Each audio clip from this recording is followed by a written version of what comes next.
मुझे वो कंपनीज बहुत पसंद है जो कि अपनी डेट पोजीशन को रिड्यूस करने पे लगी रहती हैं। और उसमें से एक एग्जांपल अगर मैं आपको बताऊं तो वो है एमआरपीएल का। कंपनी हमारी ऑपरेटिंग सब्सिडरी है ओएनजीसी की।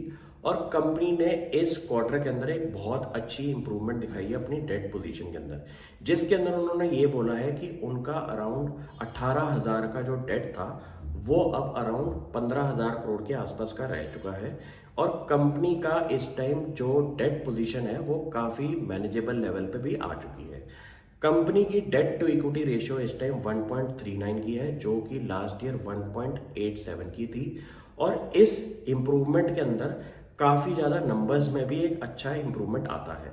जैसे कि आप नोटिस करेंगे कि अगर 3500 करोड़ की कंपनी की डेट पोजीशन कम हुई है तो उसका अगर 10% ब्याज भी आप लगाएं तो 350 करोड़ की तो इंटरेस्ट सेविंग होगी कंपनी को। तो ये एक बड़े लेवल पे सोचने वाली बात है कि अगर कोई कंपनी ने अपनी जैसे केपेक्स किया है, जिसके अंदर कंपनी ने अपनी बहुत बड़ी रिफाइनरी के अंदर पैसा इन्वेस्ट किया हुआ है, उस रिफाइनरी से जब कैश फ्लोज आए तो उस रिफाइनरी के कैश फ्लो से कंपनी ने अपना डेट रिपेमेंट करी है। बड़े बिजनेसेस वही सक्सेसफुल होते हैं जो कि केपेक्स करते हैं, अपना डेट रेज करते हैं और उस बिजनेस से ही अपना कैश फ्लोज निकाल के आपकी डेट रिपेमेंट करते हैं। मुझे ऐसे बिजनेसेस बड़े सही तरीके से समझ में आते हैं कि आप केपेक्स करके आपका मैनेजमेंट का एक क्राइटेरिया है कि आपको उस डेट को भी अब कम करना है। कंपनी की अगर मैं रिफाइनरी की बात करूं पेट्रोकेमिकल बिजनेस के अंदर, तो वो इस टाइम हमारी 15 MMTPA है, जो कि हमारी 15 million metric tons per annum की कैपेसिटी है। जो कि इस क्वार्टर के अंदर कंपनी ने ये बोला है कि 116% की यूटिलाइजेशन पे ट्रेड कर रही है। तो आपको इतना पता चल गया कि धंधा इस टाइम बहुत बढ़िया चल रहा है। लेकिन आपका ये क्रूड ऑयल बिजनेस की वजह से आपके इसके अंदर प्रॉफिट रियलाइजेशन काफ़ी कम दिखाई देते हैं। तो साइक्लिकल बिजनेस है, समझना बहुत ज़रूरी है कि प्रॉफिट आफ्टर टैक्स कम क्यों आया है। और कम होने की वजह से 1,000 करोड़ का जो उन्होंने पैट दिखाया है, जो कि लास्ट ईयर के कंपैरिजन में काफ़ी ज़्यादा डिक्लाइन है, उससे घबराने वाली बात नहीं होती। क्योंकि क्रूड के प्राइजेस जो हैं वो एक साइक्लिकल ट्रेंड रहता है, जैसे कि कभी वो ऊपर होगा और कभी वो डाउन होगा।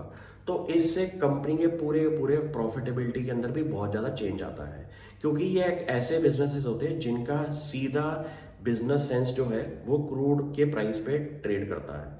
तो लास्ट ईयर के कंपैरिजन पे अगर मैं बोलूँ कि 1,000 करोड़ का पैट आ रहा है और कंपनी की मार्केट कैप अराउंड 14,000 करोड़ के आसपास की है, तो ये फिलहाल अभी भी एक अच्छे लेवल पे कंपनी ट्रेड कर रही है।